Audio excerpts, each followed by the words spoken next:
Vous êtes, mesdames et messieurs, sur NCA, la nouvelle chaîne africaine, et bienvenue à vous dans Frontal, votre rendez-vous qui vous plonge au cœur de l'actualité politique sur le continent. Ça y est, c'est fait.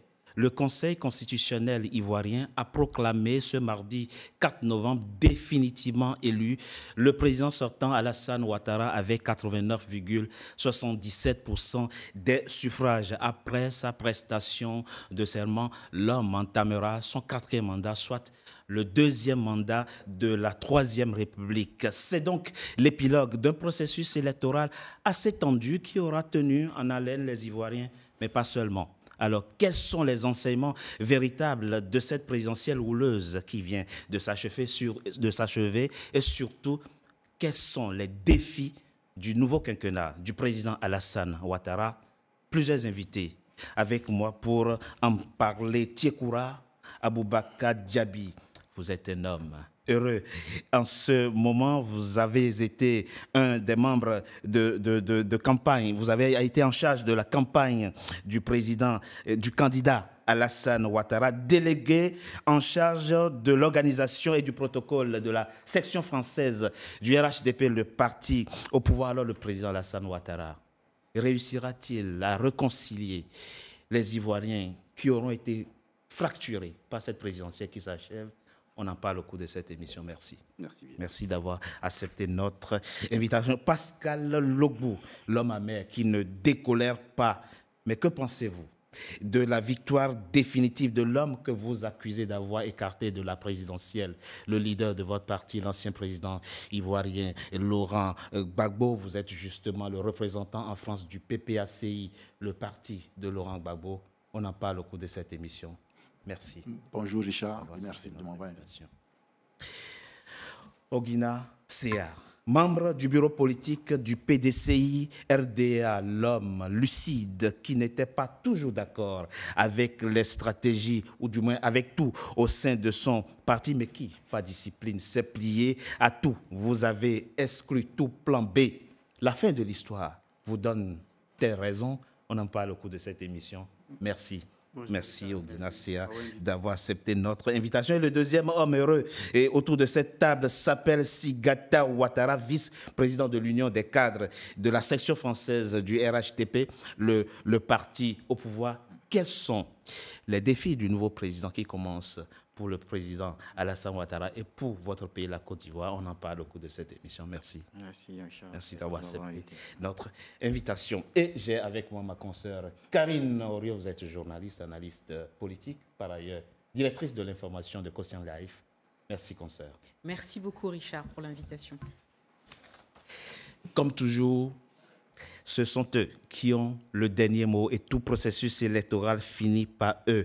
Les sages, c'est ainsi qu'il est convenu de les appeler. Les membres du Conseil constitutionnel ivoirien ont donc validé ce 4 novembre la victoire du président sortant Alassane Ouattara. On écoute la juge Chantal Nanaba Camara, la présidente du Conseil constitutionnel ivoirien.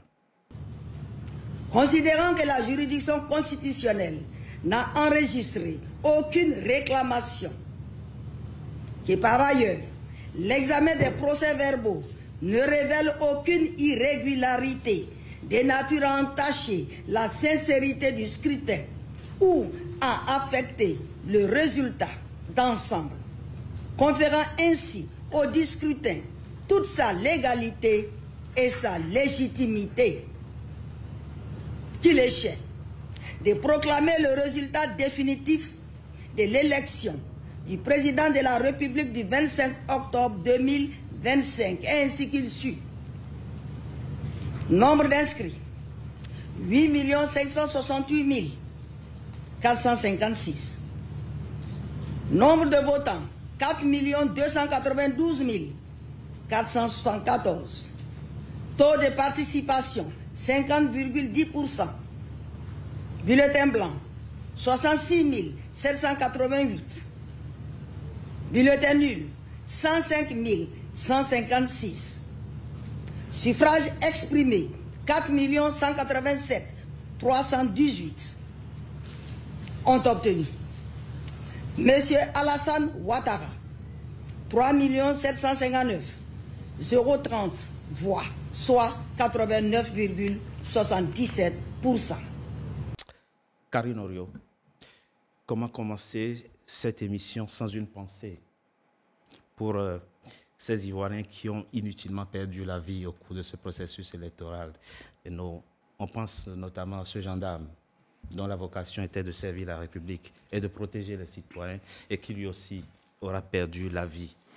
Peut-être devrons-nous, au XXIe siècle, cesser d'être le continent où les présidentielles doivent être des moments crisistiques où on perd inutilement la vie. Effectivement, les tensions avant l'élection dans nos pays, surtout de la sous-région, mais pas que, interpellent de plus en plus. Il y a des pertes de vies humaines, il y a des manifestations qui sont souvent violentes. Et la question aujourd'hui que l'on se pose, c'est est-ce que c'est possible d'avoir des scrutins électoraux sans que forcément il y ait des pertes de vies humaines? Je pense que ça interroge tous les hommes politiques, toute la classe, de tous bords, bien sûr. Ici, il n'y a pas qu'à dire que c'est de la faute ou de l'opposition ou des personnes qui sont au pouvoir, mais je pense que ça interroge toute la classe politique, mais nous aussi en tant que citoyens. Pascal Logbo, Oui. 89,77%. C'est le score avec lequel le président sortant Alassane Ouattara vient de remporter la présidentielle du 25 octobre 2025 en Côte d'Ivoire. Comment accueillez-vous ce score, cette victoire qui vient d'être définitivement validée par le Conseil constitutionnel de Côte d'Ivoire? Bien, bon, merci Richard. Je voudrais saluer la Côte d'Ivoire. 89,77. C'est ça. Ça, ce n'est pas un score qui vient de la Côte d'Ivoire. La Côte d'Ivoire, oui, il y a une opposition forte. Le président Laurent Gbagbo, le PPACI du président Laurent Gbagbo, le PDCI RDA du président Félix Houphouët-Boigny ne participent pas à une élection en Côte d'Ivoire. Comment on pourrait qualifier une telle élection jusqu'à ce qu'un candidat dans notre pays gagne au premier tour une élection à 89,77%. Ce que je voudrais dire ici, oui, c'est que dans notre parti, nous considérons qu'il n'y a pas eu d'élection. On a plutôt vu un braquage électoral que vient d'enjoliver la présidente du Conseil constitutionnel. C'est la position de mon parti. c'est la position de votre parti. Et lorsqu'il y a coup d'État, naturellement, je ne sais pas pourquoi le droit ivoirien cherche à rendre positif ce que nous avons déjà constaté depuis vendredi. Abidjan.net, un site proche de Ouattara qui a l'habitude de proclamer les résultats, donnait déjà des résultats. Nous, on va s'en tenir aux résultats tels que proclamés Oui, c'est pour dire que, par le Conseil c'est constitutionnel. pour dire que ce que vient de dire le Conseil constitutionnel ne reflète pas. Ne reflète pas. Notre pays, où je dis bien, où se trouve l'opposant panafricain, le président Laurent Gbagbo. Même contre Houphouët-Boigny, on n'a pas donné ce score-là à Gbagbo. À plus forte raison, une élection où Ouattara fait un 4e mandat en violation. C'est pour ça que je Vous voulez dire que le président Houphouët-Boigny n'a jamais eu un tel score? C'est ce que vous vouliez dire? Quand il était contre Quand Gbagbo, il avait Laurent Gbagbo comme voilà, opposant. voilà. Il n'a D'accord. pas eu ce score. Donc voilà. Donc, mais les temps changent. tout à l'heure, non, les temps ont changé. Oui. Donc ça devait être dans l'inverse. Parce que nous connaissons notre pays. Et nous disons que lorsque Gbagbo Laurent et Tidiane Thiam, le parti d'Houphouët-Boigny, ne sont pas dans une élection, c'est qu'il n'y a pas eu d'élection. C'est pourquoi Eli Pada, souvent les gens disent, Eli Pada n'a pas dit les choses, Non, on va pas parler mais de cette... le monsieur, il a dit qu'il n'y aurait pas d'élection. Oh, non. Et effectivement, il n'y a pas eu d'élection. Ce monsieur n'a aucun rôle politique. Et ouais, mais aucune légitimité. Il n'a aucune légitimité, mais c'est un citoyen. Oui, c'est un citoyen. Donc sa parole, je veux dire que sa parole a été vraie. Parce qu'il n'y a pas eu d'élection. Il y a eu un coup d'État. Donc aujourd'hui, ce que vient de faire la présidente du Conseil constitutionnel est un enjolivage des chiffres qu'elle veut légitimer à travers le droit. Merci. Donc Merci tout à l'heure, vous aviez parlé du deuxième mandat d'une certaine troisième on reviendra. On va revenir là-dessus. C'est pour dire que nous, on parle de quatrième mandat. Merci beaucoup. Monsieur Tiekoura Aboubakar Diaby, alors je l'ai dit, vous êtes un homme heureux. Sans surprise, le Conseil constitutionnel de Côte d'Ivoire a donc validé la victoire de votre candidat. Merci Richard, merci à la chaîne NCA de nous recevoir, mon jeune frère Sigata et moi, pour que nous parlions de l'élection de notre candidat Alassane Ouattara, pas de sa réélection à la magistrature suprême de Côte d'Ivoire, élection qui aujourd'hui a été validée par le Conseil constitutionnel de façon officielle. C'est ça. Donc nous sommes très heureux et en cela nous voulons donc féliciter le candidat Alassane Ouattara qui est réélu président de la République et féliciter aussi toutes les personnes qui sont engagées dans cette campagne-là, notamment ici en France, notre directeur régional de campagne, le ministre Kakou Adom, le coordinateur Europe Ange Nda, le délégué extérieur pays Tidiane Koné, et aussi, il ne faut pas oublier, notre secrétaire national des militaires extérieurs, Ouattara Abdrahmane, qui, toutes ces personnes-là ont décidé sur les moyens pour que nous puissions mener une campagne digne et puis aussi que ces élections-là puissent se tenir dans de très bonnes conditions. Donc, cela dit, pour revenir à ce que M. Logbo disait tout à l'heure... Pas forcément répondre à ce que disait... Non, je ne réponds pas, mais... M. Logbo, vous nous dites comment vous accueillez cette victoire, ce que ça inspire pour vous, surtout que la campagne a été quand même entachée de cela augure des lendemains meilleurs. De tueries, oui. Cela augure des lendemains meilleurs pour la Côte d'Ivoire. Parce que quand on se réfère au programme de gouvernement de notre candidat, aujourd'hui réélu président de la République, on sent que la Côte d'Ivoire va connaître des lendemains meilleurs. Cela dit, comme Karine le disait tout à l'heure, tant qu'il y a des morts, il faut déplorer ces morts-là. Ça, c'est tout à fait légitime. Personne n'encouragera ces morts. C'est regrettable. Ces personnes qui sont emprisonnées, ces personnes qui sont décédées, et personne, et jusqu'à preuve du contraire, on n'a pas vu encore un seul représentant des partis qui ont appelé au boycott actif de ces élections-là, rendre visite à ces personnes qui sont incarcérées. On n'a pas encore vu ces membres de ces partis politiques-là aller rendre visite aux membres des familles des personnes décédées pour leur porter ne serait-ce qu'un petit bout de pain. Donc, vous l'avez fait? On ne l'a pas fait, mais on le déplore. D'accord. Je ne sais pas, mais on le déplore parce qu'on n'a pas appelé à la manifestation. Ceux qui ont appelé à la manifestation, je comprends. C'est eux qui sont les responsables de ces faits-là. Enfin, vu comme ça, oui. C'est eux qui doivent prendre le devant de ces choses. Donc, franchement, je pense qu'il ne faut pas revenir en arrière sur des choses. C'est ça. Sinon, après, on peut faire des parallélismes. Quand quelqu'un est élu à 37%, et quand on lui dit qu'il est mal élu, il dit « je ne suis pas mal élu, je suis élu, point ». Ça, c'est Laurent Gbagbo qui le disait en 2000. Donc après, il ne faut pas venir refaire l'histoire. On connaît l'histoire de la Côte d'Ivoire, les récentes. Donc vous aussi, vous répondez, vous n'êtes pas mal élu, vous êtes élu, point. C'est ce que vous répondez. On est élu dans la meilleure des formes possibles. Dans la meilleure des formes. Et ça ne change rien à notre position. Merci. Ogina Sea, alors très rapidement, c'est vrai que dans deux précédentes émissions, vous, tout comme le PPACI, le représentant du PPACI qui est ici, vous aviez exclu tout plan B. Et vous avez donc finalement, on va dire ça comme ça, laissé le boulevard libre pour le candidat Alassane Ouattara. Est-ce qu'avec le recul, vous ne trouvez pas que finalement, sans le savoir et sans le vouloir, votre plan B était Alassane Ouattara? Comme M. Logbo l'a dit tout à l'heure, l'idée d'un plan B ou d'un plan A ne fait sens que lorsqu'on est dans une élection crédible et sérieuse. Là, ce qui s'est passé, ce n'est pas une élection. Même le candidat, le président sortant, ou qui est entrant maintenant, si on veut le dire, il n'a même pas fait plus de 5 villes ivoiriennes pour sa campagne. Et il a des équipes qui étaient déployées sur le terrain. Oui, on peut le dire ainsi. Sinon, on ne fera pas campagne non plus, hein, puisque tous les candidats ont toujours des équipes. Donc, ce qui s'est passé n'est pas du tout une élection, ce n'est pas l'aspiration populaire, ce n'est pas à ça que les Ivoiriens s'attendaient à 2025. Parce qu'en 2025, tout était réuni pour qu'on ait une élection apaisée, ouverte, où les gens allaient choisir leurs dirigeants de manière responsable et tout. Et la population avait eu cet engouement-là. On a vu dans la RLE de 2024, les gens se sont enrôlés massivement parce que cette année, ils ont dit qu'il y a des candidats de qualité. Le président Laurent Gbagbo est de retour. On a un brillant cadre, Tidiane Thiam, qui est rentré au pays, qui est candidat. Les gens étaient motivés parce qu'ils se disaient on va se doter de dirigeants qui vont construire notre bonheur.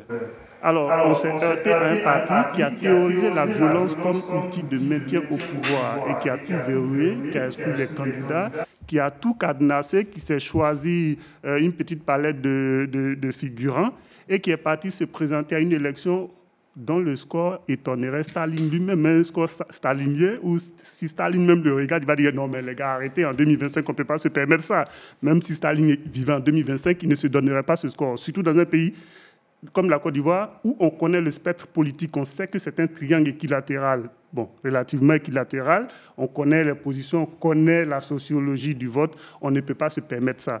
On ne peut pas se permettre ça. Et c'est vraiment malheureux de voir chaque 5 ans que ce parti-là nous enferme dans ce cul-de-sac et que chaque 5 ans, on a des concitoyens qui doivent mourir. Nous, on a essayé par tous les moyens d'utiliser les instruments juridiques à notre disposition. Malgré cela, ils ont tué 23 Ivoiriens. 33 Ivoiriens, plus le chiffre est de vous. Hein. 33, non, ce sont les chiffres officiels, là. C'est pas nous. Nous ne sommes pas des croque-morts, nous ne gardons pas de morts. Ce sont des chiffres ivoiriens, des 33 Ivoiriens qui sont décédés autant que le gendarme, hein, donc le gendarme y compris. Donc, il y a des Ivoiriens qui meurent chaque 5 ans parce qu'on est un parti qui, aujourd'hui, a théorisé la violence comme donc, aucun regret par rapport à votre stratégie? Non, la stratégie ne fait sens que lorsque vous êtes dans un débat politique, comme je vous ai dit, un jeu politique ouvert. Si on était dans un jeu politique ouvert, nous, ça ne nous coûtait rien de choisir quelqu'un derrière qui allait. On est face à des gens qui ont tout verrouillé depuis l'enrôlement jusqu'à la proclamation de leur simulacre de résultats d'élection. Donc, pour nous, il n'y a pas eu d'élection. C'est malheureux qu'on en soit là et que c'est malheureux qu'encore les portes de la violence soient encore ouvertes et éventuellement sur 2030. Pourquoi? Parce que les mêmes outils qu'ils utilisent, ils ont utilisé les mêmes outils en 2020. On a joué au foot avec la tête de Toussaint. Bon, ils se sont maintenus. En 2025, ils utilisent les mêmes outils de violence. En 2030, ils ne seront pas rassasiés du pouvoir. Ils voudront reprendre les mêmes méthodes qui visiblement marchent pour eux. Mais est-ce que vous ne trouvez pas que vous y contribuez aussi un peu? Honnêtement. Il y avait des candidats en face. Qu'est-ce que vous nous reprochez? Il y avait des candidats. Si les Ivoiriens... Très bien. On reviendra sur certains aspects importants de notre discussion. Monsieur Ouattara, il n'y a pas eu élection, disent-ils, en Côte d'Ivoire. Il n'y a pas eu de présidentielle. Non, mais ça me fait sourire. Je pense que même vous êtes resté dubitatif face à la réponse parce que vous lui avez posé une question très claire. Il est allé dans tous les sens. Et ça, en fait, une personne éclairée, c'est quelqu'un qui sait tirer les leçons de ses actions. Mais à les entendre, rien. En fait, quand vous avez affaire à une opposition qui a un lexique qui est connu.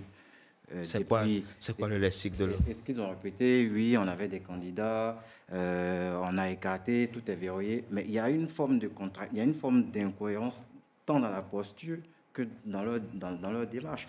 Quand ils disent que tout est verrouillé, mais ils sont allés retirer les packs de parrainage à la CEI. C'est vrai, vous avez raison. Ils sont allés déposer les candidatures à la CEI. Vous avez raison. Ils ont même voulu marcher parce que leurs candidats n'ont pas été retenus. Donc tu ne peux pas dire que je ne reconnais pas un quatrième mandat et puis tu participes à ce processus électoral. Il y a une incohérence. Ils ont toujours été incohérents depuis des lustres.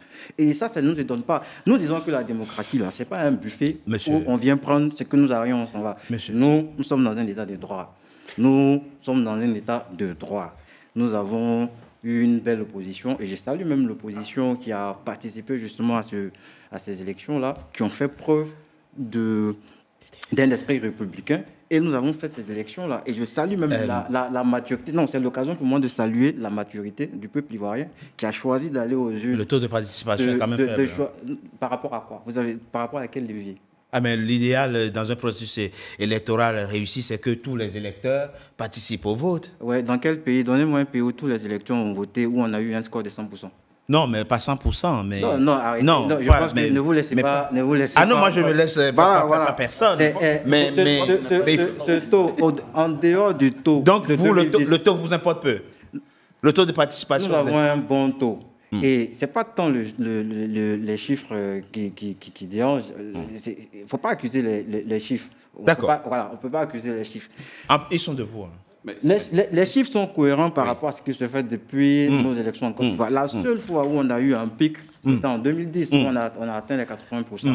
Mais le taux le plus faible, et je le rappelle, n'en déplaise aux gens, c'est 37% lorsque Gbagbo a été... Vous avez raison. Et, vous avez totalement quand il raison. dit que le PDCI n'a pas participé, le PPACI n'a pas participé, donc il n'y a pas d'élection. Mais en 2000, je rappelle qu'il n'y avait ni le PDCI, ni le LDA à l'époque. Voilà. Donc, vous avez raison. Vous voyez, cette incohérence, ces analyses à géométrie variable, c'est connu. Donc, ce qui fait qu'aujourd'hui, les Ivoiriens les connaissent tellement qu'ils font la sourde oreille, ils préfèrent aller vers ce qui est normal et puis aller dans le sens de ce qui est normal. C'est pourquoi leurs appels au chaos n'a rien donné. Les Ivoiriens, dans leur majorité, ont accepté d'aller dans les urnes et ils n'ont pas répondu aux appels de ces votes en guerre. On a eu tout genre de prophéties apocalyptiques ici. Très bien. Mais non. Avançons dans cette émission. Karine Orio, vous êtes journaliste, analyste politique. Quand on observe le jeu politique ivoirien, on va dire depuis Houphouët-Boigny jusqu'à maintenant, Alassane Ouattara, il a tout obtenu. Au fond, il n'y a pas un seul objectif politique que cet homme d'État n'a pas atteint. Son dernier objectif politique qu'il voulait, c'était de clouer, enfin son souhait, on va dire, c'était de faire condamner Laurent Gbagbo par la CPI et de le laisser là-bas. Quand le juge Tafoussé a dit non, pas question, je la quitte, avec ses collègues, à Abidjan, un procès l'attendait, il est condamné à 20 ans et il est exclu. Au fond, même plus que Félix Houphouët-Boigny, le président Alassane Ouattara a atteint tous ses objectifs politiques en Côte d'Ivoire. Depuis qu'il est en politique jusqu'au moment où on est en train de faire cette émission, finalement. C'est un fait, c'est un véritable animal politique, l'homme. Oui, vous avez répondu à la question. Je pense que la politique, ce n'est pas la maternelle. Et qu'effectivement, quand on y est, c'est clair que ce n'est pas un jeu d'enfant. Et que, effectivement, au regard des éléments que vous venez de citer depuis des années, on a l'impression que le président, lui, s'est toujours préparé. C'est-à-dire qu'il se prépare à ses adversaires politiques. Ce qui, en soi, est un peu normal, c'est la politique. C'est la politique. J'ai envie de vous dire que c'est la politique. Maintenant, effectivement, les questions qui ont déjà été posées en ce qui concerne ce scrutin de 2025, c'est que, hélas, quand on regarde l'opposition, on a vraiment l'impression que, malheureusement, il y a un peu d'impréparation. Oui. Voilà. Et même, je suis très curieux, excusez-moi, vous avez fini, Oui, bien sûr. Que vous ne trouviez pas qu'il y ait eu la moindre erreur ni dans la stratégie, ni dans les postures qui ont été Pascal Logbo, on a en face, ce que je viens de dire, c'est très important. Le président Alassane Ouattara, ce monsieur, il a atteint tous ses objectifs. Alors, à chaque fois que les rapports de force ne sont pas en sa faveur, il sait faire usage de ruses. On l'a vu en 2014 avec Henri Konan Bédié, l'appel de Daoukro. On l'a vu après avec Guillaume Soro, où il lui a fait croire qu'il sera probablement son successeur, alors que ce n'est pas le cas. À chaque fois, ce monsieur a toujours trouvé le moyen de prendre le dessus. Est-ce qu'on peut avoir aujourd'hui l'humilité de le reconnaître et que vous aussi, vous vous êtes trompé de stratégie en excluant tout plan B? Peut-être auriez-vous pu gagner cette présidentielle en dégageant quelqu'un au sein, soit du PDCI ou bien au sein du PPACI. Je vais vous répondre. S'il vous plaît. Vous savez, quand on me dit M. Ouattara a tout gagné, le peuple de Côte d'Ivoire est un peuple doux. Le peuple de Côte d'Ivoire ne prend pas les armes, ne crée pas des rébellions. Il ne faut pas oublier ça. N'oubliez pas cela. Nous avons évolué toujours, même avec Boigny, dans un combat démocratique. Le président Laurent Gbagbo, père du multipartisme en Côte d'Ivoire et de la démocratie. C'est vrai. Oui. Ça aussi, c'est une vérité Quelqu'un historique. ne peut pas nous renier ça. On est d'accord. Donc, quand on lutte avec des règles démocratiques et qu'en face, on a des gens qui ne luttent qu'avec la violence. C'est pour ça qu'à chaque élection, il y a des morts. En 2010, dont il parle, mais il y a eu 3000 morts. Gbagbo a été envoyé à la CPI et acquitté. On recherche toujours dans le cas Ouattara les auteurs de ces morts-là. À côté de ça, en 2020, il y a des têtes qui ont été coupées en Côte d'Ivoire. Et là, il y a encore des morts. Et M. Diaby disait tout à l'heure que c'est ceux qui sont descendus dans la rue pour exprimer leurs droits de manifestation. Article 20 de notre Constitution, qui sont responsables des morts. Non, c'est ceux qui ont tiré. C'est ceux qui ont tiré. Et ceux qui ont tiré, c'est le pouvoir d'en face qui a tiré. Et nous étions dans la rue. De quelle année? De 2025? 2025. C'est eux qui ont tué les gendarmes. Les 33 personnes. Les gendarmes, pour l'instant, ils ont voulu ouvrir une enquête. Pas de Attendez, s'il vous plaît. Il va vous répondre. Hein. Il va vous répondre, Oui, mais je n'ai pas fini. D'accord, allez-y très rapidement, M. Logbo. On a trouvé déjà les coupables de ceux qui ont brûlé les maisons, mais on n'a pas encore trouvé le coupable de celui qui a tué les gendarmes. Il faut le trouver Il faut et le punir. C'est à eux. Depuis 2020, ceux qui occupaient le Baka vert, on n'a pas encore trouvé les coupables en Côte d'Ivoire. Donc c'est pour dire que lorsqu'on parle de M. Ouattara qui a tout gagné, oui, le peuple de Côte d'Ivoire n'est pas habitué, n'est pas formé à la violence politique. Donc la différence entre eux et vous, selon vous, C'est la violence. C'est la violence. C'est la violence. Nous, on s'est battu pour la démocratie et je voudrais corriger une chose quand il dit que personne n'est encore allé au chevet de ceux qui sont morts. C'est pas vrai, c'est eux qui ne sont pas partis. vous êtes partis. Puisque c'est eux qui ont tiré. Nous sommes partis, on a envoyé une forte délégation à Nayo. Tout le monde a vu Nandi Bamba à Nayo. Tout le monde a vu Nandi Bamba à Yamoussoukro. C'est eux. Puisque eux, ils sont prêts à verser du sang pour le pouvoir. Il va vous répondre, mais en attendant, on marque une coup de pause. Merci beaucoup. Dans quelques instants, Merci. pour la deuxième partie de notre émission, tout de suite. NCA, désormais sur Free. Après son intégration au bouquet Canal+ Afrique, Canal 9 et Canal 573, NCA poursuit son développement et vient d'intégrer le célèbre bouquet Free TV, Canal 426. La chaîne panafricaine renforce ainsi son ancrage aussi bien en Afrique que hors d'Afrique. Le développement de NCA, c'est vous, nos téléspectateurs à travers le monde. NCA, la chaîne panafricaine de référence.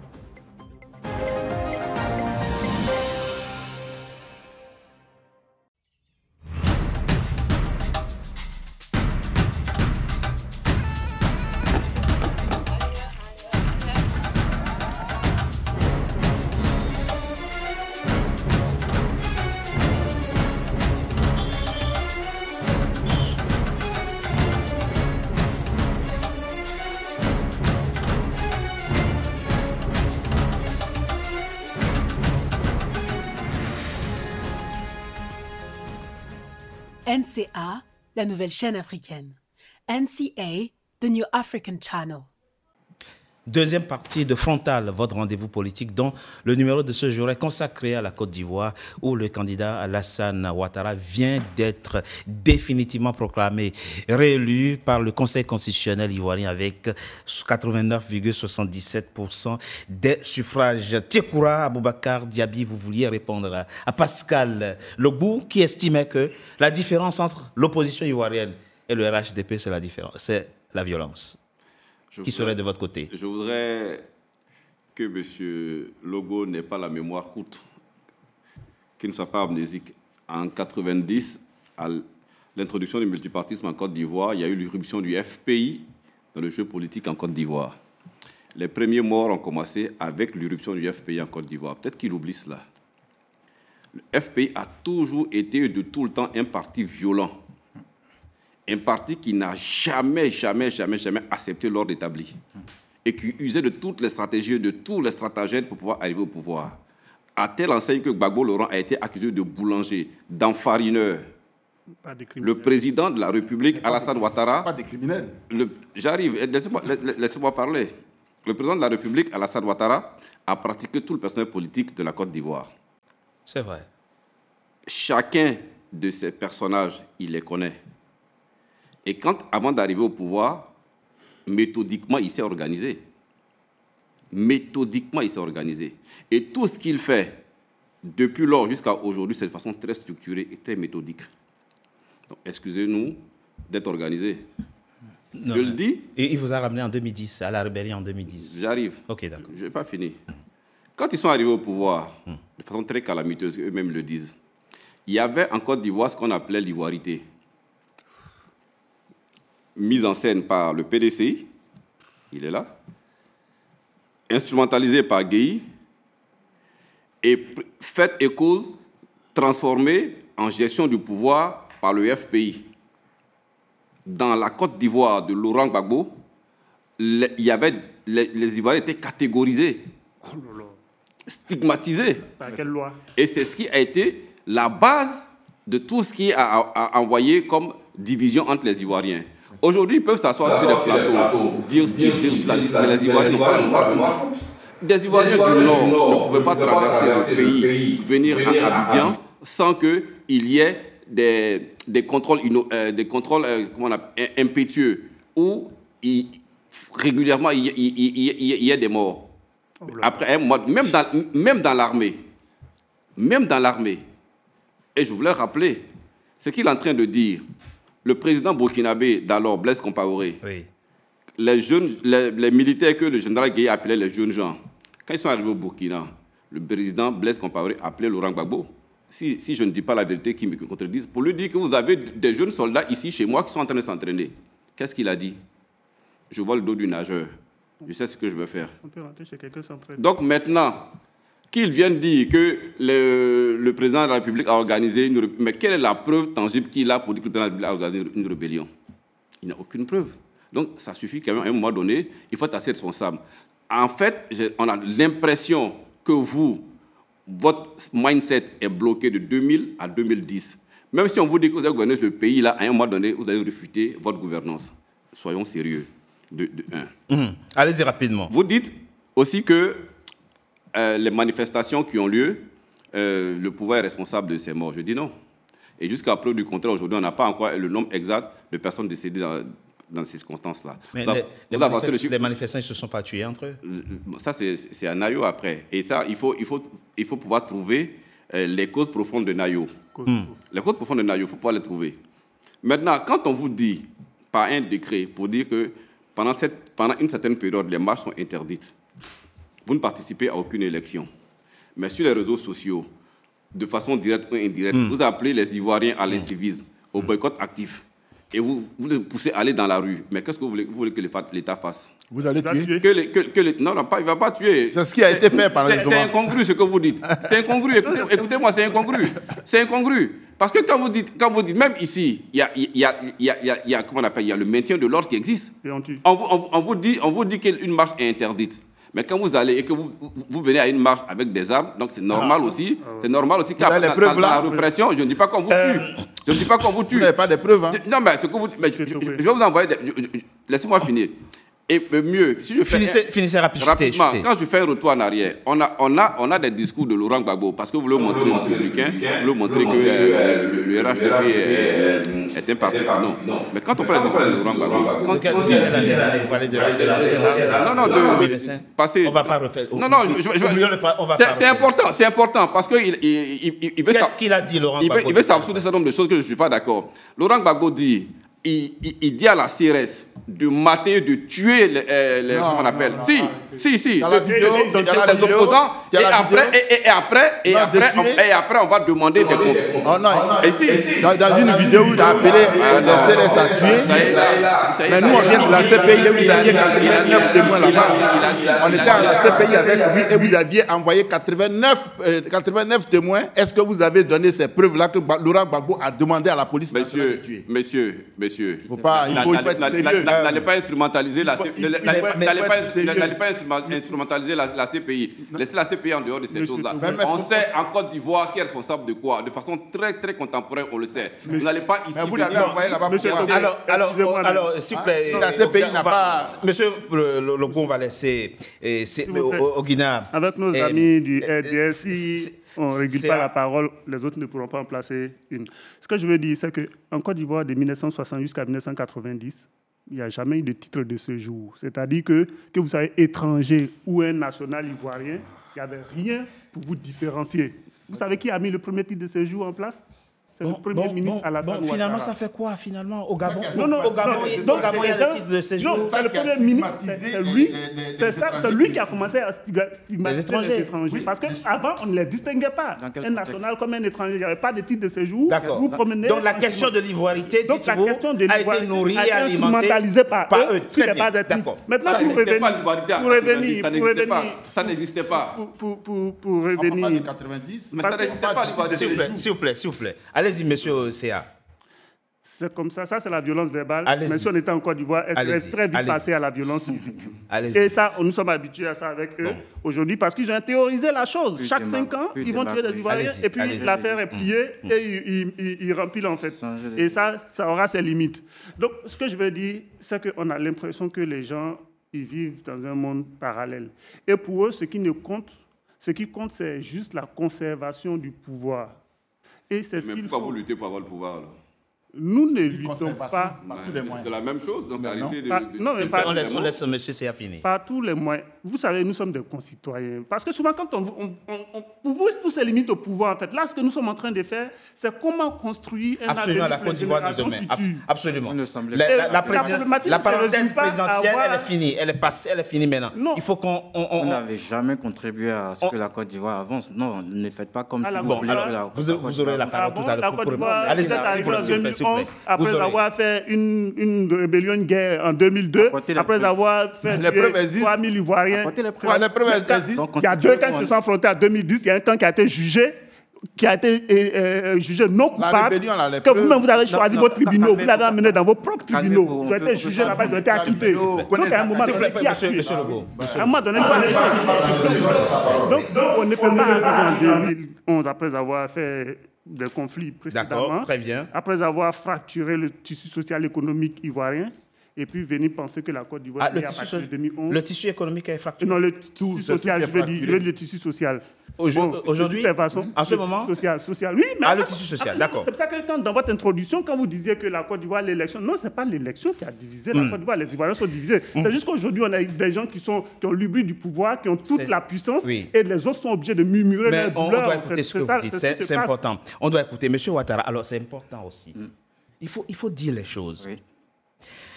Cette campagne électorale était d'une dureté. Vous avez été si dur. Tresser les Ivoiriens des chiens. Effectivement. Oui, il faut aussi le dire. C'est sans doute, oui, Karine Orion l'a dit, c'est pas un jeu d'enfant la politique, mais les mots choisis. Dû dans Les- quel sens? Mais Donnez beaucoup plus la de- caravane qui passe, et quand chiens. les chiens. Non, voient- arrêtez. Ah Suivez non, vos mais- quartiers, les chiens m'ont mais- ressorti. Suivez vos quartiers, les chiens m'ont ressorti. Ça, c'est le président de la Ça a été République. dit, ça. C'est- Sans doute que il faut pas prendre au premier degré, mais les mots sont les mots. Les mots signifient ce qu'ils signifient. non. Peut-être on pouvait gagner sans ces mots. On va pas tenir rigueur au président de la vous- République, vous savez- bien sûr. vous savez oui. pourquoi est-ce que, Mais vous comprenez que ça puisse, Non, ça ait non, pu frustrer non, des Ivoiriens. non. Ah non, pas du tout. Pas du tout. C'était- Vous savez ce qui a fait mal justement à Non, dites l'opposition? non. Oui. C'est que vous avez un monsieur comme le président Alassane Ouattara.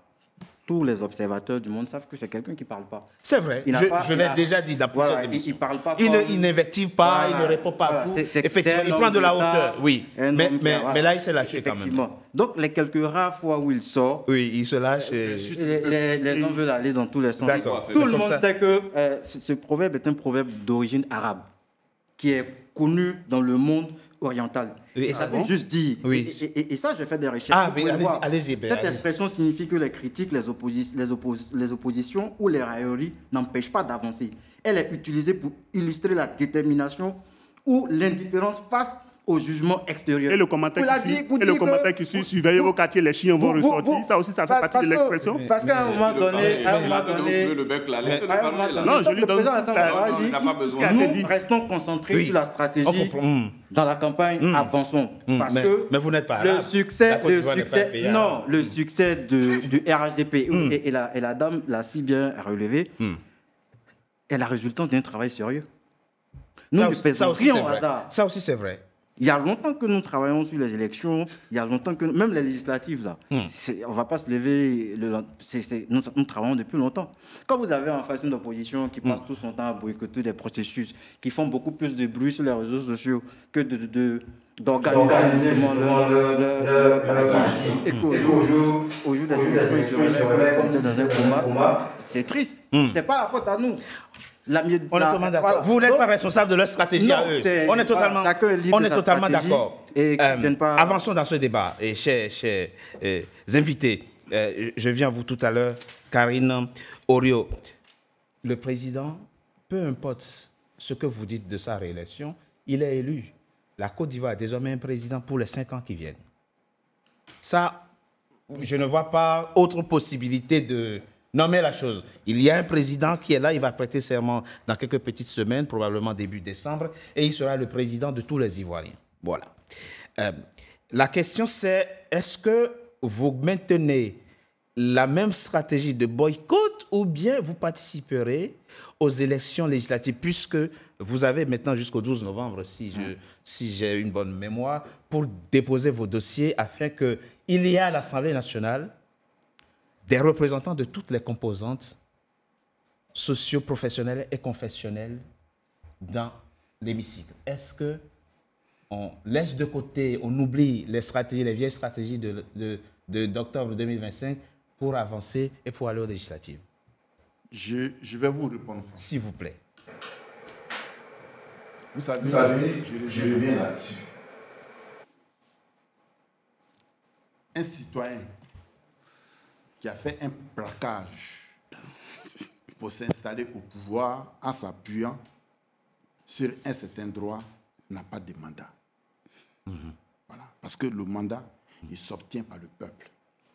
Lorsqu'on marche sur le peuple pour arriver au palais, on n'a pas de mandat. C'est un coup d'État. Voilà. Un coup d'État, c'est un fait. Et on le constate. Ce que je voudrais dire, s'il vous plaît, c'est que les élections législatives sont un droit pour les partis politiques. Pas l'élection présidentielle. Voilà. C'est un droit, je le disais tantôt, les élections législatives sont un droit des partis politiques. Nous n'avons pas boycotté d'élections présidentielles. De façon injuste en Côte d'Ivoire, les candidats du PDCI... Mais refuser tout plan B était une sorte de boycott. Non. Non, c'était pas... C'est les partis politiques qui décident de avec qui ils veulent aller au pouvoir, aux élections. Donc le plan B... Mais vous n'avez pas fait un congrès? On a fait des congrès... Pour dire qu'il n'y aura pas de candidats. On a fait des congrès, on a fait des conventions et nous avons choisi des candidats. Mais ce que je voudrais dire sur ce point-là, j'ai dit que nous n'avons pas boycotté les présidentielles, mais Ouattara, qui n'avait même pas le droit d'être candidat. S'il vous plaît. D'accord. Monsieur Diaby, soyons sérieux, on est sur un plateau pour parler aux Ivoiriens. Donc, vous n'avez pas la parole, s'il vous plaît, permettez qu'on parle aux Ivoiriens. C'est de ça qu'il s'agit, ça c'est le même désordre. Donc, ce que je voudrais dire, j'ai dit que en Côte d'Ivoire, les gens pourraient penser qu'on a boycotté les présidentielles. Non. Okay. Aucune élection n'a été boycottée. Mais ils ont tout simplement recalé nos candidats pour se positionner, eux, qui n'avaient pas droit. Parce que Ouattara n'a pas droit à un 4e mandat. D'accord. C'est notre constitution qui le dit. La présidente du Conseil. Elle n'a pas dit le droit, c'est un déni des droits. D'accord. Mais il se trouve que après sa décision, il n'y a plus rien. Après elle, c'est Dieu. Il n'y a plus rien. C'est terminé. En 2010, maintenant, on parle de législative. Attendez, j'arrive. S'il vous plaît. Je vais y arriver. Chaque fois dans le passé. Oui, parce que quand vous dites des paroles... Quand vous dites des paroles, il faut qu'on corrige. Il faut qu'on corrige. Il y a eu 2 précédents. Il y a eu déjà 2 précédents. En 2010, un conseil constitutionnel avait parlé en Côte d'Ivoire et il y a eu déjà une investiture. C'est vrai. Et en 2000... Le président Gueye, c'était votre président, il a fait 3 par rapport au PPACI, M. Diaby, soyez sage quand même, vous représentez un parti qui se serait mis au pouvoir. Mais donc, soyons... Je vous réponds. Voilà, maintenant, ce n'est pas... Avançons. Voilà, merci beaucoup. Donc, le PPACI, présent. Pour nous sommes dans la logique démocratique. D'accord. Nous sommes dans une logique démocratique parce que dans une république, les pouvoirs sont séparés en démocratie. Vous voyez, il y a des républiques où on organise les législatives avant les présidentielles. Oui. Il y en a d'autres où on les organise de façon concomitante. Oui. Mais là, en Côte d'Ivoire, on a choisi d'organiser les présidentielles avant les législatives. Non. C'est des pouvoirs différents. Donc, même en France, c'est comme ça. Voilà. Donc aujourd'hui, que les gens ne se pressent pas à dire, comme ils ont boycotté, et on n'a d'ailleurs pas boycotté, Ouattara, pour avoir un 4e mandat anticonstitutionnel, a éliminé les autres candidats pour se positionner. Donc, les législatives, nous allons... Il reste 8 jours là. On est le 4 novembre aujourd'hui. On n'est pas pressé. Ici, mais il y a un calendrier à respecter. S'il y a 8 jours, on va se prononcer. Mais c'est pour vous dire que nous sommes des démocrates, donc on respecte le calendrier démocratique. C'est eux qui sont dans la violence. Bon, je ne sais pas trop ce que ça veut dire, mais j'essaye d'interpréter. Ça veut dire que vous serez probablement présent. On est inscrit dans le calendrier démocratique. C'est très clair pour moi. Non, pour moi, ce qu'il dit est clair, en fait. Aucune personne n'a jusqu'ici boycotté une élection. Donc, pourquoi poser la question même pour les législatives? Nous continuons de nous soumettre au jeu démocratique, de nous présenter. Maintenant, comme ils ont leurs instruments et avec la même violence, ils décident de nous exclure tous nos députés, bon, on suppose que ils sont toujours dans leur logique, qui n'est pas la nôtre. Et puis, ce qu'il faut dire, au-delà de ce qu'on est en train de dire, c'est que les législatives, ce n'est pas la même chose que les présidentielles. On est d'accord. Les législatives, c'est une question locale où des individus d'une certaine zone décident de donner leur voix à un de leurs fils, généralement. Pas forcément.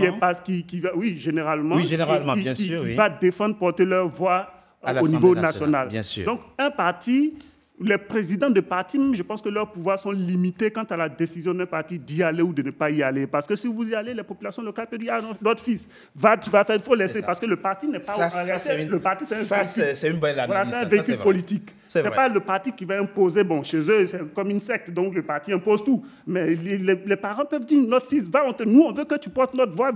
Il va y aller en tant qu'indépendant et il va rapporter le mandat. » Vous investissez aussi des candidats aux législatives.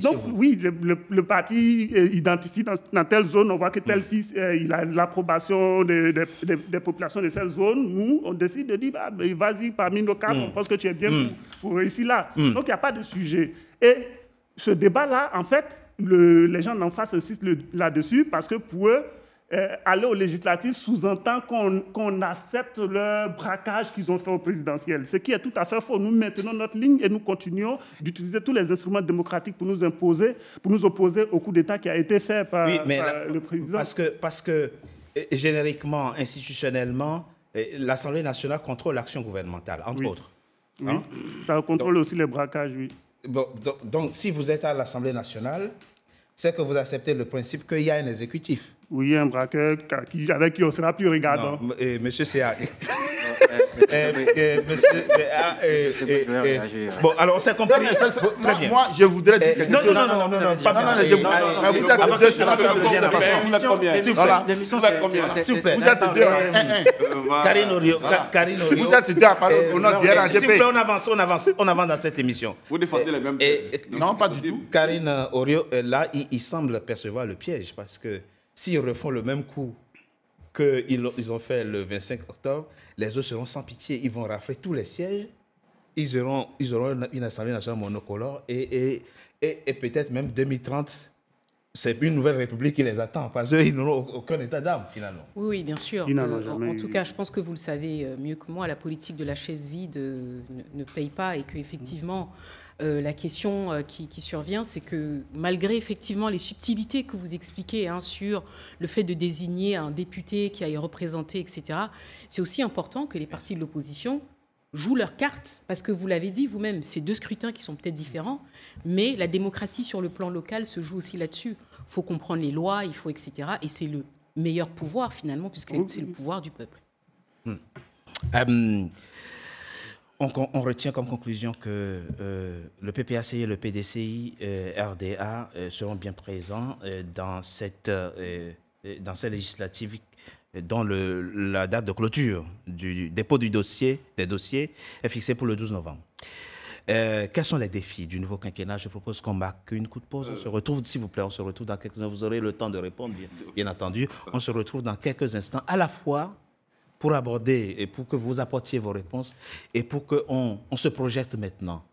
Qu'est-ce qui attend le nouveau président, du moins le président réélu lorsqu'il prêtera serment et deviendra le président de tous les Ivoiriens? On en parle après une coup de pause. À tout de suite.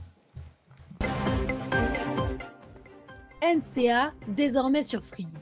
Après son intégration au bouquet Canal+ Afrique, Canal 9 et Canal 573, NCA poursuit son développement et vient d'intégrer le célèbre bouquet Free TV, Canal 426. La chaîne panafricaine renforce ainsi son ancrage aussi bien en Afrique que hors d'Afrique. Le développement de NCA, c'est vous, nos téléspectateurs à travers le monde. NCA, la chaîne panafricaine de référence.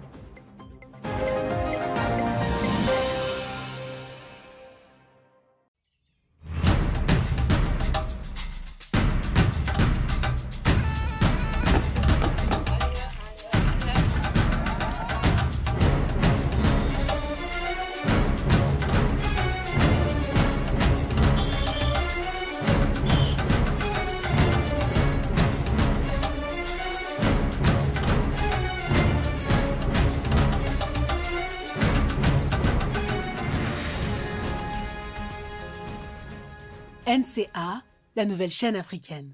NCA, the New African Channel. Troisième et dernière partie de Frontal, votre rendez-vous politique dont le numéro de ce jour est consacré à la Côte d'Ivoire qui tiendra ses élections législatives en décembre prochain, après sa présidentielle. Bien sûr, la date limite du dépôt des dossiers pour les législatives est prévue le 12 novembre. Monsieur Ouattara, vous restez concentré sur cet objectif-là. Ah ben oui, totalement, comme je l'ai dit. Mais avant de répondre à votre question, je voudrais quand même rebondir. Je m'en voudrais de ne pas rebondir sur ce que j'ai entendu. Je pense que ça vous a fait tiquer. Il a voulu se rattraper, mais je parlais d'une forme d'incohérence. Et ils sont incohérents du début à la fin. Et si vous regardez les défections dans leur ligne, c'est justement à cause de cette incohérence. Il y a beaucoup de gens de l'URC aujourd'hui qui sont déçus, qui se retrouvent tout en fait dans la stratégie de leur parti parce qu'ils ne comprennent plus rien. Là, ils commencent à revenir à la RGP. Et ça, c'est de bonne guerre. Je vais apporter un démenti à une information comme quoi il n'y a aucune autorité ivoirienne qui est allée à Nayo. Il faut savoir qu'il y a le général Apallo de la gendarmerie qui s'est entretenu avec les différents chefs à Nayo. En plus de cela, il y a eu le ministre Mamadou Touré qui était le 3, donc hier, qui s'est entretenu justement avec un très bon message de cohésion, d'unité nationale. Donc, pour apporter justement un démenti comme quoi... Et aussi, il y a le corps préfectoral aussi, effectivement, qui est impliqué en fait dans la gestion de cette crise-là. Maintenant, quand ça les enchante, ils vont en arrière en 2010. Et quand nous, on veut aller aussi en 2010, voilà. Donc, vous voyez qu'en général, ils sont dans les références historiques, avantages et désavantages en fonction pour le PPACI, je suis quand même surpris d'entendre qu'ils veulent aller aux législatives. C'est de bonne guerre. Pourquoi vous ne voulez pas qu'ils aillent on a vu leur posture au présidentiel, ils ont appelé au boycott, ils ne reconnaissent pas, ils vont plus vous faire ce cadeau, ils reconnaissent pas le président de la République. On ne va pas aux législatives lorsqu'on ne reconnaît pas la CEI, la commission électorale indépendante qui organise l'élection. On ne va pas à une élection lorsqu'on ne reconnaît pas la liste électorale. Donc il y a une forme d'incohérence. Soit on est dans une démarche démocratique, comme il le dit. Vous souhaitez qu'ils soient encore absents? Non, on veut qu'ils viennent justement pour qu'on ait ce jeu démocratique. Mais je veux faire relever cette incohérence. Vous dites à un moment donné, il ne faut pas prendre les Ivoiriens pour des idiots. Soit vous êtes démocratique ou pas. Maintenant, vous avez parlé des défis où on répond à... Oui, allez-y. Alors, donc, concernant les défis aujourd'hui, les Ivoiriens, dans leur majorité, ont décidé que le président Alassane Ouattara continue le beau travail qu'il a commencé. Et il y a des chantiers prioritaires sur lesquels on va commencer en fait ce quinquennat. Et l'ex-premier ministre Patrick Hachi, qui a fait une masterclass lorsqu'il recevait le patronat ivoirien, a décliné justement les priorités de l'État dans ces 5 ans-là. Donc déjà, il y a 2 fondations qui sont sine qua non pour la mise en place de ces stratégies. Déjà, la bonne gouvernance et l'administration publique performante, parce que c'est un chantier sur lequel le gouvernement veut se pencher, sur la question de la bonne gouvernance, et puis introduire justement le numérique dans l'administration publique, justement à l'effet. Deuxième et la deuxième fondation, aucun pays dans le monde ne peut parler même de croissance s'il n'y a pas de paix, de sécurité, de stabilité. Nous avons eu 15 années de paix et de stabilité, la raison pour laquelle nous avons cette croissance-là et l'intérêt justement aux investisseurs étrangers. Et les stratégies qui vont découler de ces 2 fondations, en un, nous avons le capital humain. Parce qu'aujourd'hui, l'idée, un capital humain de qualité, donc c'est de former, développer les talents et puis créer des emplois décents. Parce que nous sommes aujourd'hui dans une phase d'industrialisation. Nous avons commencé déjà, parce que vous avez l'usine Transcao qui produit la transformation des fèves de cacao, 300 000 tonnes. Donc aujourd'hui, quand vous arrivez sur le marché ivoirien, c'est inondé de poudre de cacao et de beurre de cacao. Les Ivoiriens, ils veulent se soigner. Oui. Ils veulent manger sans se ruiner. Non, mais ça, sur ce plan, ils veulent se déplacer sans... Non, mais sur ce plan, il n'y a pas photo. La cherté de la vie, le courant. Ils veulent que ça ne bouffe pas, si je peux m'exprimer de façon aussi triviale, leur budget mensuel. Ils veulent pouvoir se loger sans se ruiner. C'est ça. Oui. Le numérique... Non, mais je n'ai pas fini. Mais moi, je pensais qu'il fallait commencer. Je ne sais pas si vous avez déjà reçu les membres du RHDP ici pour... Vous voyez, je ne sais pas si vous avez déjà vu le bilan du président Alassane Ouattara. Le bilan, moi-même. Voilà, justement, parce que quand vous parlez d'hôpitaux, quand vous parlez d'écoles, il n'y a jamais eu plus d'infrastructures dans les hôpitaux dans les écoles que sur la gouvernance. Ah non, mais vous avez fait des avancées incontestables. Voilà, on est d'accord. Donc, sur ce plan, quand vous parlez du transport, aujourd'hui, quand Laurent Gbagbo dit qu'il ne sait pas à quoi servent des ponts, je suis un peu peiné pour un ex-chef d'État. Les infrastructures pour améliorer le transport. On reviendra tout à l'heure sur les priorités. Vous avez de gros chantiers sur le transport. Non, je réponds. Bien sûr, mais voilà. Non. Et quand vous parlez de les Ivoiriens doivent manger, le déblocage des salaires, ce soit à Alassane Ouattara, ça s'est fait. L'augmentation des salaires, ce soit à Alassane Ouattara, ça s'est fait. Et il y a eu des Ivoiriens ne sont pas tous fonctionnaires. Ah non, mais même dans le privé. Oui, mais même dans le privé, les Ivoiriens... Mais créer des conditions pour que les gens puissent... Le prix de 88. Oui, mais... Donc, ce sont des éléments sur lesquels on revient tout à l'heure. Mais je viens très rapidement. La mauvaise foi. Il faut avancer. Il faut avancer et l'élément, la question de la gouvernance, notamment démocratique qu'il a évoqué. J'ai pas fini, je sais. Monsieur Ouattara, en reprenant Patrick Hachi, l'ancien Premier ministre, c'est une question centrale. Les amis, excusez-moi de vous déplaire. Excusez-moi. Je pose toutes sortes de questions, moi, dans mon émission. Non, votre question est intéressante. J'ai bien envie de dire un mot là-dessus. Attendez. Vous reprochez un déficit démocratique à ceux qui sont en face. Mais est-ce que c'est démocratique que quelqu'un dise, moi, dans mon parti, c'est moi qui serai candidat, pas moi, il n'y a plus personne, et on n'ira pas aux élections? Ça, c'est démocratique aussi? Excusez-moi, pardon? Personne n'a dit ça. Non. Et puis même si quelqu'un... Non, attendez, si vous n'êtes pas allé... Excusez-moi, ça aussi, il faut le dire. Si Tidjane Thiam l'avait dit, et que ce n'était pas l'aspiration de la majorité de nos militants qui le liaient en 99, 77 %. On aurait convoqué un bureau politique. Vous m'avez dit que je ne suis pas d'accord avec vous. Oui, je sais. C'est pour ça que vous n'avez pas fait. On décide qu'il n'y a pas de... Mais comment parce que est-ce qu'il y a eu un congrès où les militants, tous les militants du PDCI, RDA ont décidé qu'à partir d'un il y aura... On a eu 2 congrès. On a fait un congrès. S'il vous plaît. Non. Est-ce que la question était posée?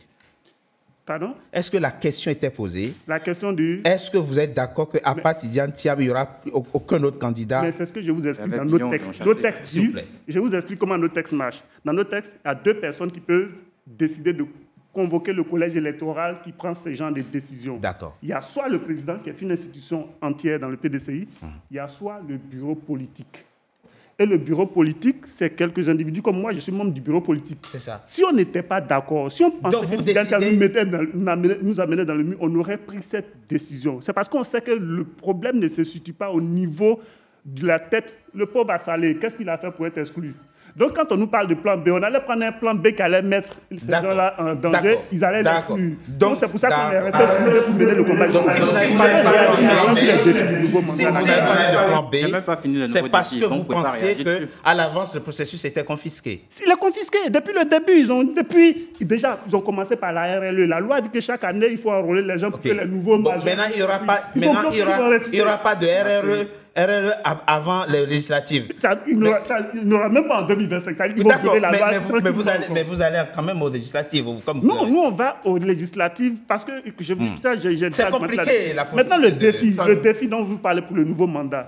Moi, tout ce que je demande au président Ouattara, c'est de chercher pour une fois à être le président de tous les Ivoiriens. C'est vrai, ça c'est vrai. Ça c'est un point important. Il faut qu'il y ait. Et que cette impunité, les gens tuent. Parce que dès qu'on tue un Ivoirien qui n'est pas de son bord, c'est un non-événement. C'est un point très important. À Nayo, le procureur n'a pas encore réagi. D'accord, mais oui, le temps de la justice, laissons à la justice, le temps de faire son travail. Je viens à vous tout à l'heure. L'impunité doit cesser. Je viens à vous tout à l'heure. Je sais que vous partagez les mêmes informations, c'est très important, Monsieur Diaby. Il souhaite que le président soit le président de tous les Ivoiriens. Ça l'a été. Pourquoi est-ce que le président n'a jamais été là? Non, s'il vous plaît, Monsieur Diaby. Est-ce qu'on peut aller jusqu'à imaginer aujourd'hui que dans le prochain gouvernement, que le président, en formant son prochain gouvernement, qu'il oublie les fractures nées de la campagne électorale et que les compétences, où qu'elles soient mises au service du peuple ivoirien et qu'on nomme des gens membres du PDCI, RDA ou de la société civile, ou des gens qui n'étaient pas votre soutien forcément, mais qui, parce qu'ils sont ivoiriens et qu'ils ont des compétences, peuvent aussi contribuer à la reconstruction, à l'œuvre de reconstruction que vous avez commencée. Est-ce que c'est quelque chose qu'on peut imaginer? Ça existe déjà. Je suis très à l'aise par rapport à cette question. Quand le président Ouattara a pris le pouvoir en 2011, il a fait rentrer beaucoup de personnes qui étaient ici, qui occupaient des fonctions dans différentes institutions privées ou internationales dans le monde pour venir travailler en Côte d'Ivoire. Je peux vous citer des exemples. Maintenant, quand vous dites un gouvernement, il est politique, il reflète la nomenclature politique du moment. Il y a un parti politique qui est au pouvoir, qui a gagné des élections. Plaise au président de la République à prendre, s'il le veut, des personnalités extérieures pour entrer dans son gouvernement.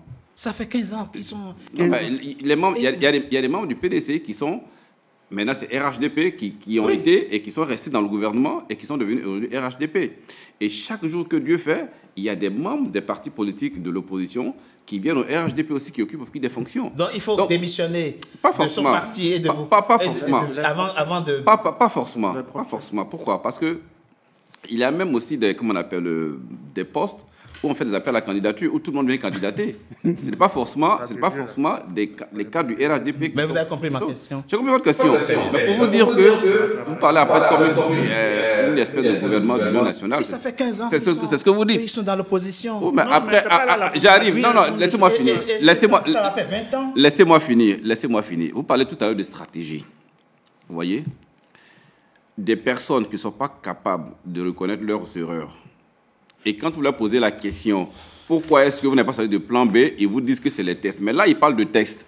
Mais quand le Conseil constitutionnel dit, voici la loi, donc vous ne faites pas partie de cette loi-là, ils disent que les tests ne sont pas bons. C'est de 1. De 2, pour revenir à Nayo, dès que les éléments de Nayo sont produits, le préfet et les chefs coutumiers ont raconté la population pour parler avec elle. Ils ont arrêté les coupables. J'arrive, laisse-moi finir. Et quand le président de la République mettait en place la chambre des chefs des rois et chefs coutumiers de Côte d'Ivoire, on trouvait à dire que c'était une institution budgétivore. Mais maintenant, on voit bien l'importance de ces chefs-là quand il s'agit de régler des conflits entre populations. Vous comprenez? D'accord. Maintenant, il parle comment on appelle, des élections législatives. Monsieur Logbo s'était vertueux à expliquer des choses, mais c'était carrément un fourre-tout. Je n'ai pas saisi vraiment grande chose de ce qu'il disait. Maintenant, le RHDP, dans toute sa structuration, dans toute sa nomenclature, le président de la République instruit les ministres, les cadres, pour que chaque week-end, ils aillent dans leur région pour travailler, pour se mettre au service des populations. Mais pourquoi il fait tout cela? Pourquoi il fait tout cela? Mais parce qu'il sait que il y a des élections qui vont arriver où il a besoin aussi de considérer son pouvoir. Et pour considérer ce pouvoir, ça vous fait rire, mais voilà pourquoi je dis que vous n'êtes pas organisé. Vous prenez tout à la légère. Maintenant, quand ces cadres-là vont dans leur région, ils posent des actions pour les populations. Quand l'élection municipale arrive, mais que l'élection législative arrive, mais vers qui, comme disait mon cher ami Oguina, vers qui ces personnes vont se retourner? Vers des personnes-là qui viennent chaque semaine travailler pour nous. Donc, au fond, vous ne répondez pas à ma question. Laquelle? Monsieur Diaby, je ne sais pas, c'était le 11 octobre, n'est-ce pas, la Grande Marche? Oui. C'était le 11 octobre dernier. Ce qu'on a vu dans les rues, ce n'était pas que des badauds de jeunes désœuvrés. On a vu des Ivoiriens responsables, des parents, et même des grands-mères. Oui, ça, c'est du 9. Donc, ça, c'est du 9, pardon, excusez-moi. Non, ce n'est pas le 9, il parle de... 9 août. Non, il ne parle pas de 9 août, il parle de la marche qui a été interdite, c'est ça? Non, le 9, ok, d'accord. Le 9 octobre, alors, enfin, le 9 août, oui, ok, d'accord. C'était pas des badauds qu'on avait vus dans les rues. Hein. On a vu des Ivoiriens responsables qui réclamaient une chose, l'inclusion. Et ça, on ne peut pas rester sourd à ça.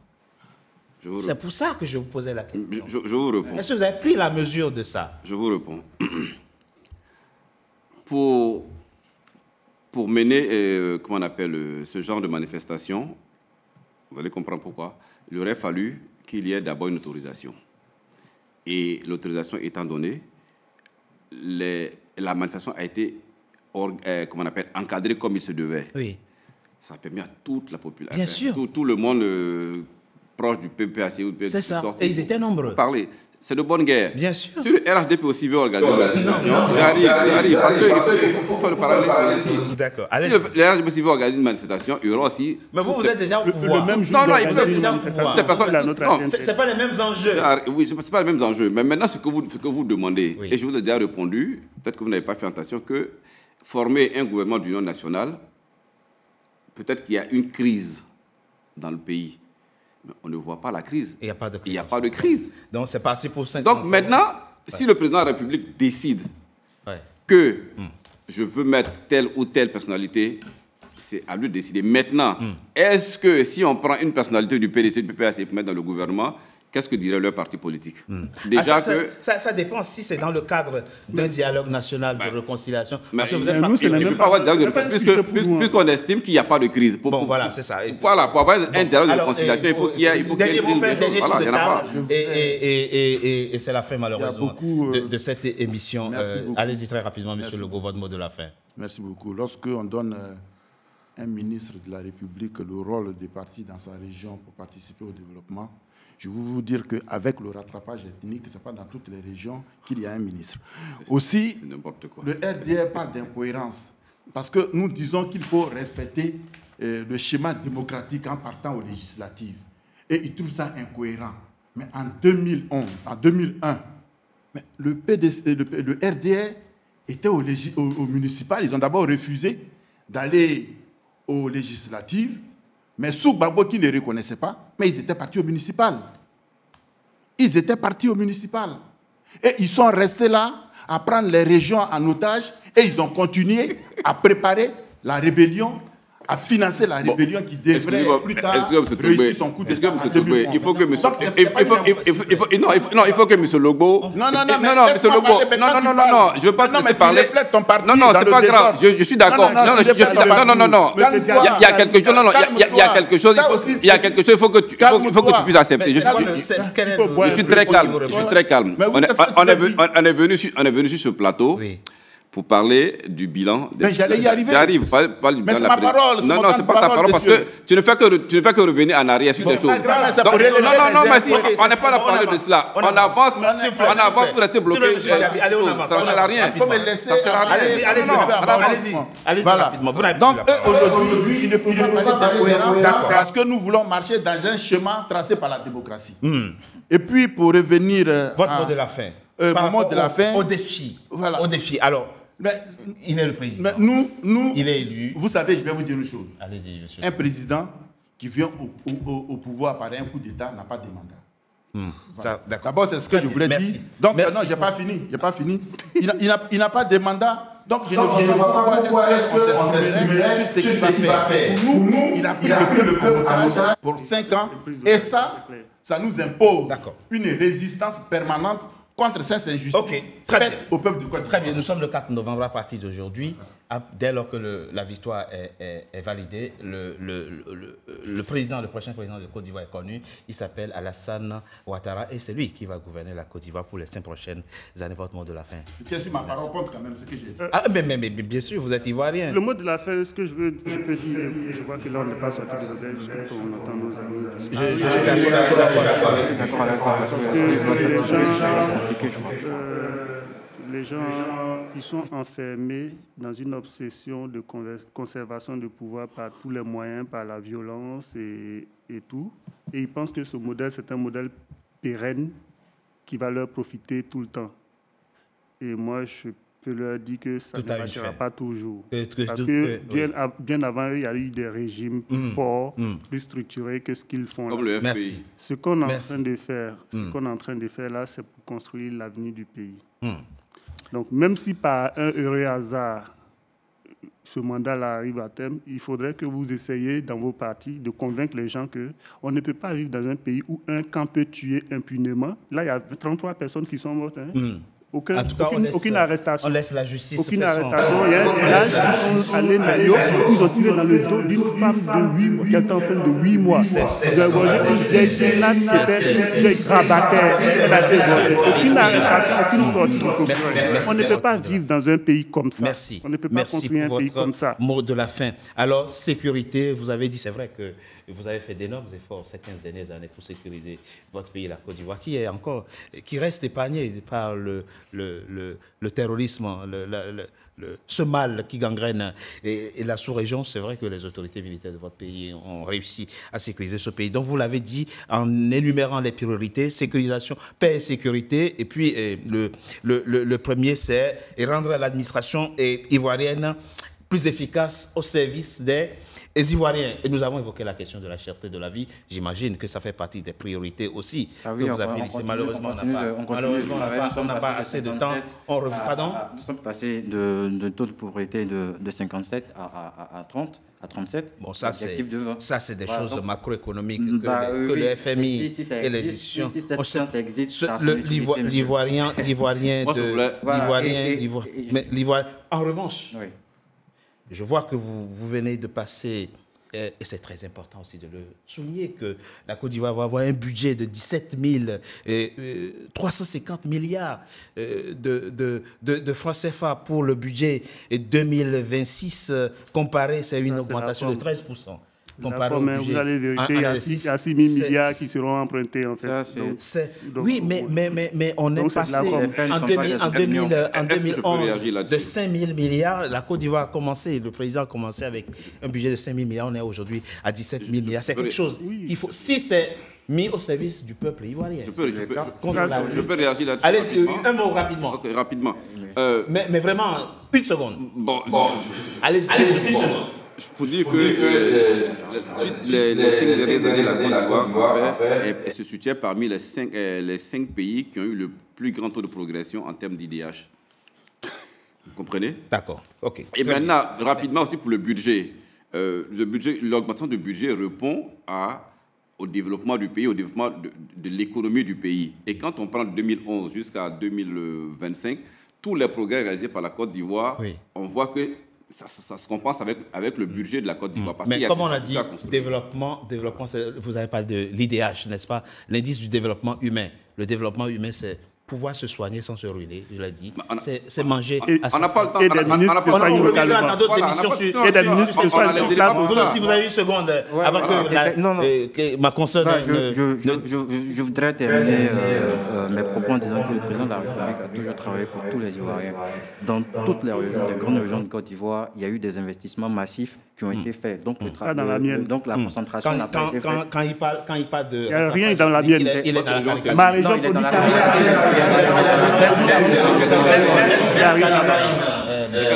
Merci. Nous sommes malheureusement à la fin de cette émission.